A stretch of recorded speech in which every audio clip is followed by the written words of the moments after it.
baba. Jo wazindwiri jo. Chengeta musha nganyeni jo. Wasinzwa kusvika utauri. Chengeta musha manga murovi.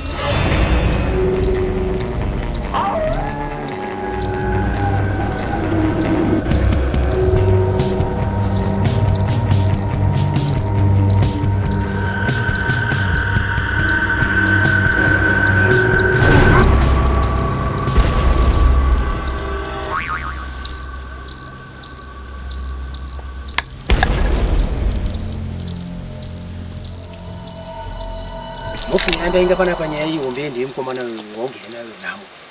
Namo mangamata atese. Mofu. Ndaifunga kuti unoona ini. Kara kwangu kwese ndaifunga kuti unofungawo. Iwe mwana uyu wewe waone kuti akanyatso kudzidza chaizvo akabudirira. Mangwana mwana uyu anotomoresa nechimuti. Nyaya yanda kuchezera nje kuti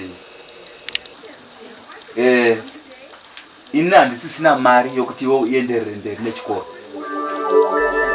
Baba zinazo zvinzwisisa. Nasi chai. Manera nasi.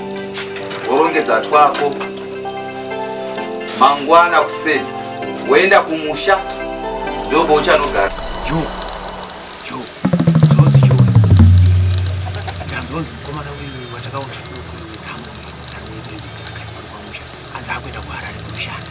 Saka joka iwe unoziva kuti ndoimba newe sezvanenge ndataura inini unoziva kuti unokwanisa kundibatsira enda kunomukanganisa ivo waenda kunoti zambiri kuti aende kuhambire seri feile